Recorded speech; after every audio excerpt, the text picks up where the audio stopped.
Hey everybody, welcome back to Alter Ego. Last couple of episodes we were infants, and now we're going to childhood. Welcome to childhood. Practice yourself for heaven's sake in little things, and thence proceed to greater. Okay. Wow, look at all these choices. What's this? Vocational? Alright, let's look at our stats first. Our family statuses are really bad. We're really intellectual. I like that. Our physical's good. Our social good. Vocational, not so good. Very calm. Very confident. Not so expressive. Not so gentle. Not as happy as we were as a baby. That's often how life goes. Rather thoughtful. Not very trustworthy. So I'm going to jump right to vocational. Maybe I shouldn't, but it's new, so... Every one of your friends has a new turbo power mud jumper dirt bike. You are being left out of Saturday morning bike trips, and all your friends call you a baby because you have one of those regular sissy bikes. I could try and... just fuck them. I don't really care what they think. I'm not going to bother to try and get a turbo power mud jumper. Fuck them. I'm going to hang out with people who aren't like that. You're obviously not the type who's easily influenced by peer pressure. I wasn't in school. I was the type who used peer pressure to make people do stupid things that amused me. Perhaps it's not worth the effort right now. Many people say that you're the type of person who marches to the beat of a different drummer. Do you think they're right? Yeah. You should also know that they use this expression as a nice way of describing people who are short a marble or two. Like, go fuck themselves. Alright, let's do some loving. Mom has just taken a job that requires her to be away in the morning and early afternoon. How's it any different than when she was home when I was an infant? She never paid attention to me anyway. I don't have issues. She decides to enroll you in a nursery school program. Oh, excellent. I want to call the nursery school workers Mom.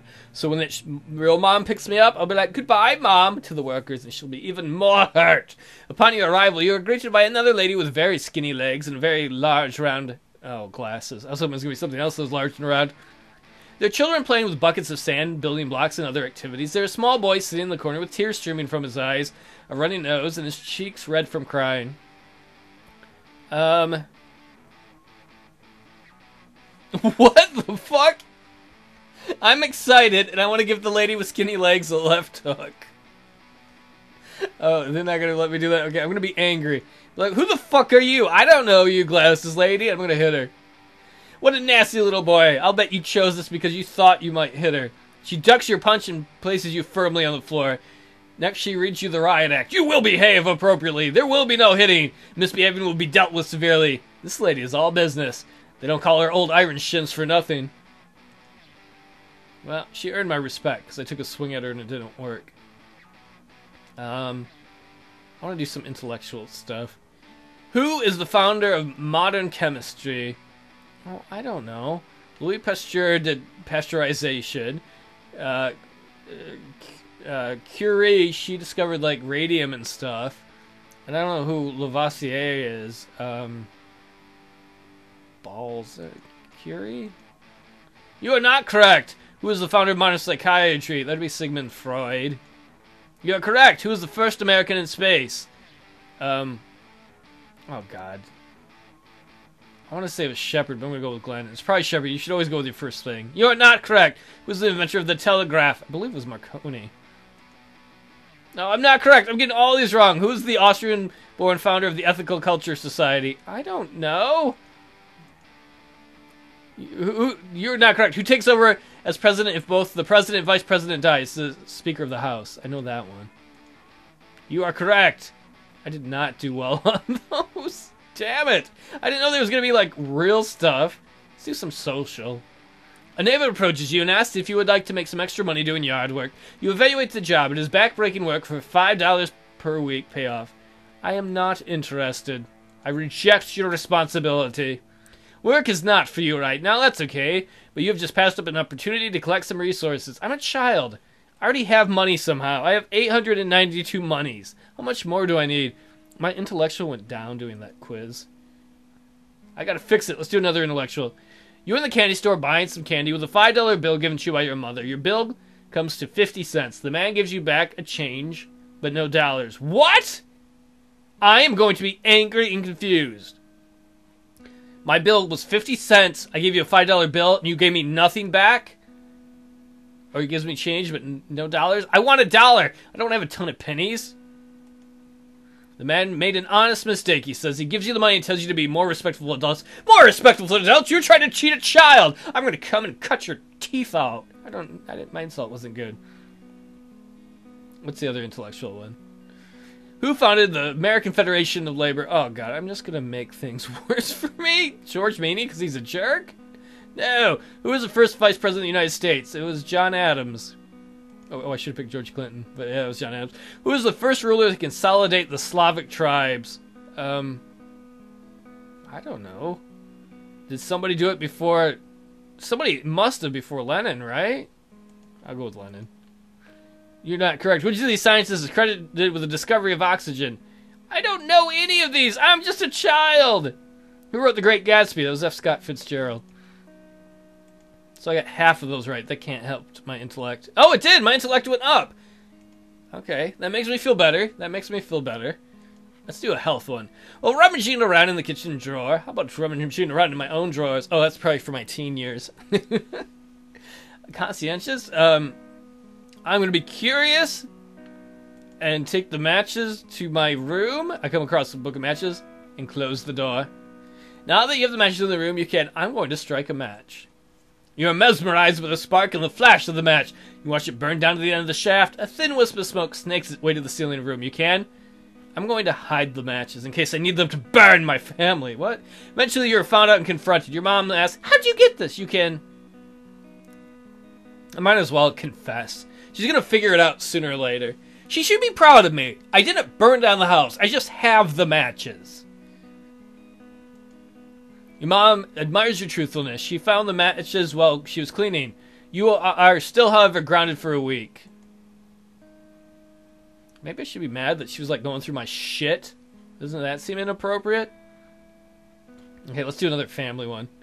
You're sitting in the car with Dad, warming it up, when the phone rings and he has to go inside to take the call. You look at the keys dangling from the ignition switch and hear the purr of the engine. No one would notice if you move the car a little bit and jump back in the seat before Dad returns. I remember once when I was a kid, my dad had the car up, like jacked up or whatever, or maybe it was up on blocks or something. And he's like working under it, and I put it into gear and it starts to move. And I remember him yelling, put it in neutral, or not neutral, put it in park. I'm going to be daring and move the car. It's time for my grand adventure.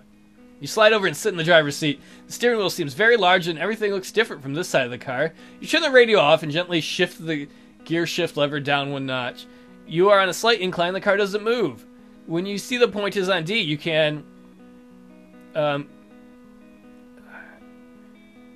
which way is the car faced? Don't we want an R for reverse? Fuck it, we're gonna give it some gas.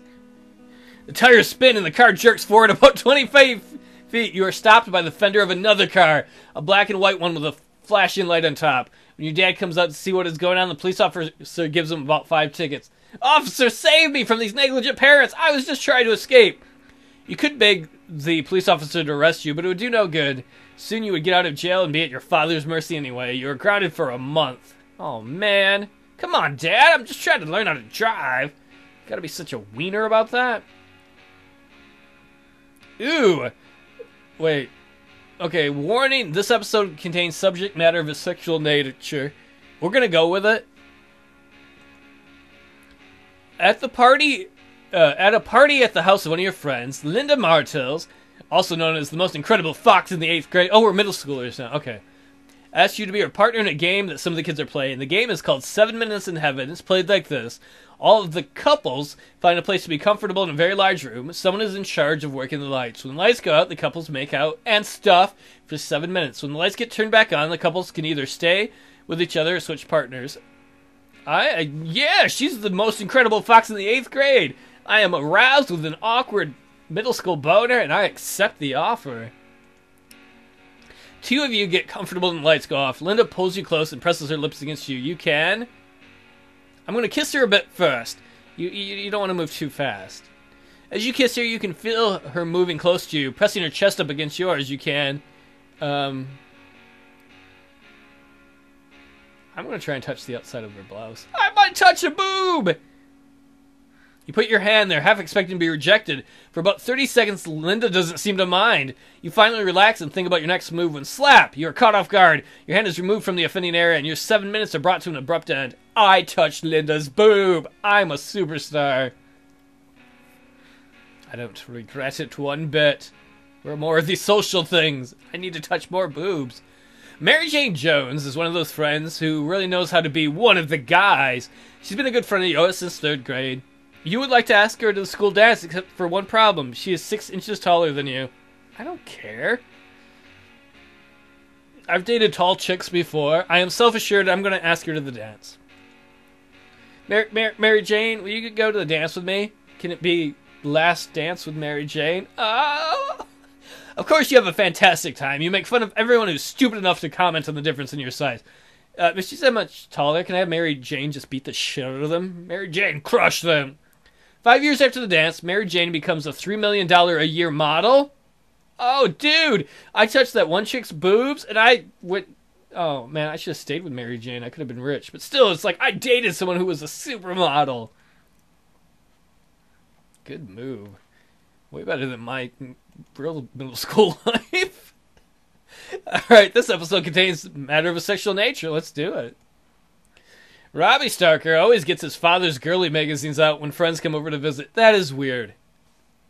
That is really weird. Like, I cannot imagine having my friends over at any age and be like, hey, you want to look at porno mags with me? No. Today he is entertaining you and some other friends when he suggests you try something new. He explains that if you rub yourself down there while looking at the pictures, something great happens. Everyone seems to think it's a good idea. What? I am leaving the house right now.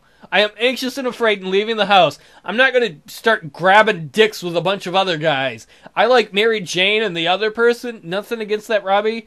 But girly mags, no. I'm not going to jerk off with a bunch of other dudes. I am anxious. I have to leave now. You guys are weird. Goodbye. Whatever it is they are doing is too frightening to try, but you can't figure out why. Hey, I'll do it at home. I can masturbate at home. I'm not going to masturbate at a party with a bunch of losers. Eventually, you'll probably experiment like this, but you prefer to do it on your own. Exactly. I don't want my first masturbation story to be like, yeah, I was over at Robbie Starker's house. We all just started whipping out dicks. Like, and how can you tell that to anyone? Wouldn't anybody I date be like, ew, you're weird? I mean, they say that anyway, but for different reasons.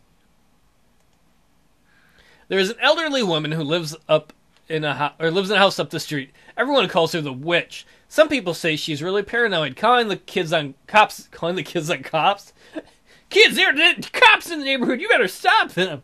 Calling the cops on kids all the time and screaming out the window, even when nobody is there. At night, she keeps her light on all the time and sits looking out the window. For the past few days, the light's been off. Some of the kids think she's dead in there or something. They jump in front of her house and sing, ding dong, the witch is dead, and laugh. I'm going to be sad, and I'm going to see if there's anything wrong. Because I've learned that somebody needs to look at you. Just because my parents haven't watched after me. In fact, that's taught me that. Living with my parents who have been neglectful to me, it's taught me that I don't ever want to see other people be neglected. So now I overcompensate by putting my nose where it doesn't belong. I'm going to be sad and see if anything is wrong. One afternoon after school, you look from outside the gate to see if there's anything going on inside the house. There's nothing. You can... I'm just going to go through the gate and knock on the door. You hear a voice call from the back of the house. Go away! Leave me alone! I'd like to know if you're okay in there. You hear nothing for about 30 seconds. Finally, the door opens. Remember, too, earlier, we were a baby that old people like, so, you know. The woman looks pale and dazed. She seems smaller than you imagined and very delicate. In the corner of her almost bare living room, there's a television set, and beside it is a large box of rubber balls and toys that were left or had accidentally fallen on her lawn. She asks you why you've come. You mentioned that you noticed the light has gone out and thought she might be needing some help. She explains that she has no way to replace it. She is too old to climb up. You can...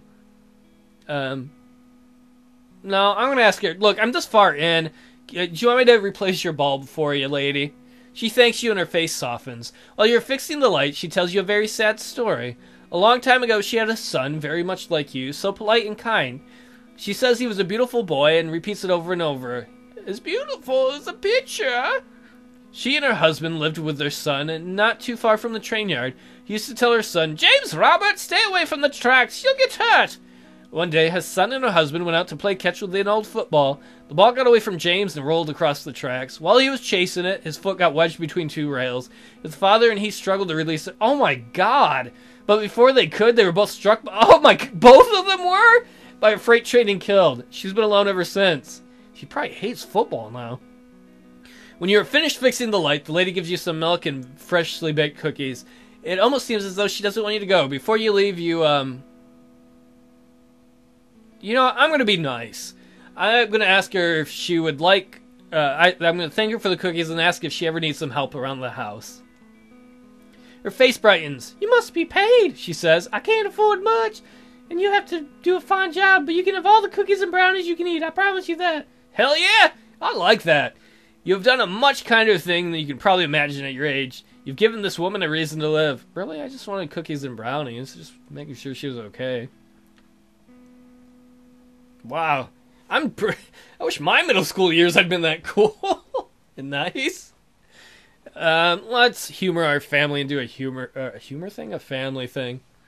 You just received $25 as a present. Your mother tells you can either put it in your own piggy bank or you can hold it for yourself. Well, I'll tell my mother to go fuck herself. Or give it to her to hold for you. Whoa, whoa, whoa. I'm going to keep it myself. I'm going to be suspicious and save it to myself. Because I don't trust her. She's like, I can hold your money for you. No, Ma, I can hold my own $25, alright? You spend the money wisely, exercising good judgment. You'll be a fine business person. Yeah, she would have spent my money on stupid shit, probably. Fabric while she's losing me in the store again.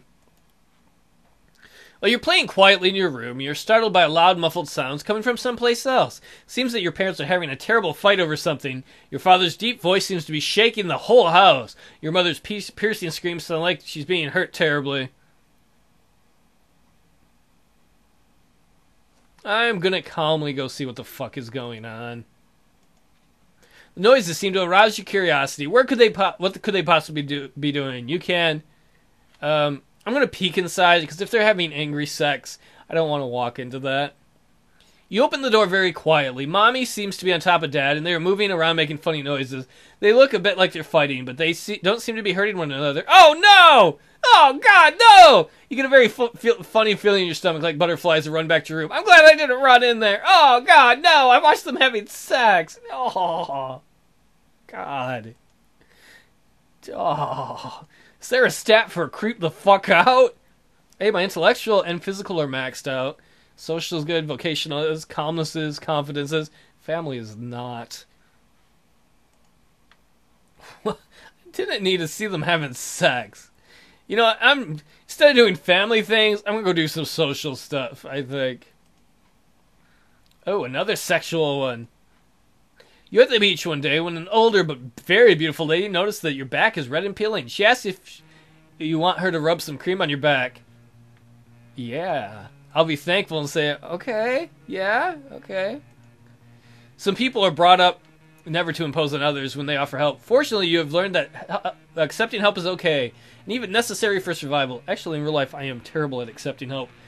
Just go to one of my live streams where people are like, I'll buy you this game so you can help me hit it. I'm like, no.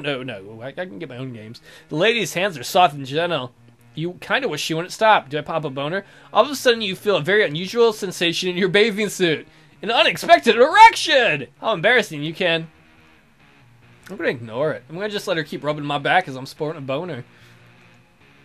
You ignore it, but it doesn't go away. That's okay, though. At your age, something like that isn't bound to attract much attention. At the very least, you saved yourself a bad sunburn. Go play. Oh, yeah. That was cool. I'm just like, man, I was dating a model, and I touched boob, and this lady who doesn't even know me was rubbing up on me. I got my boner on. I saw my parents having sex. That was not so good.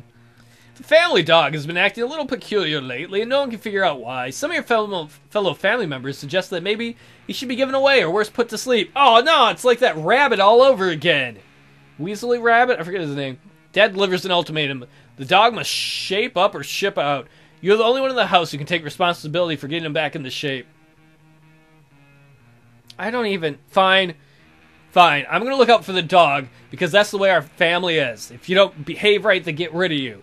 I'm going to take on the responsibility and train the dog. You spend every available minute keeping an eye on the dog, rewarding him for good behavior and keeping him out of trouble. One day when you return home from school, you can smell what can only be the dog's byproducts. Number 2, he shat everywhere, and the smell is emanating from your parents' bedroom. I'll just be like, Dad, Mom pooped everywhere. You enter the bedroom to find the dog sleeping peacefully in the corner and a sculpture sitting squarely on top of Dad's favorite pillow. Fortunately, no one is home. You can... let's just try and wash the pillow. You scrape the sculpture off the pillow and throw it away outside. The pillow in its case is left with a large brown and smelly ring. After a 3-machine washing, your mother keeps yelling, "What are you doing down there?" The smell comes out of the pillow, but the pillow still has the stain. Not only that, the pillow now weighs 30 pounds because it's waterlogged. It'll never be dry by the time Dad gets home. What do you do? Let's ask for Mom's help. She's very sympathetic. As it turns out, Dad couldn't tell his favorite pillow from a pile of bricks. She makes a quick substitution and all's well. Thank you, Mother. It took 13 years for you to do something useful, but thank you. Wow. I can't believe that. When she was the one who made me get rid of my... Well, she stole the wabbit. But, wow. Alright, everybody. Thank you. Let's look at the stats a second. That's going to be the end of this episode. Our intellect is awesome. Well, our family stat went up way there. Because I guess I did something nice for the dog. It's like my parents and I don't get along. But the dog, that's my best friend. Yeah, social's good. Vocational's good. Confidence is huge. Oh, look, even my trustworthiness went up. I'm becoming a decent guy. Still unattached, no occupation. Yeah, next time we will continue our childhood, early teen years. Take it easy, everybody.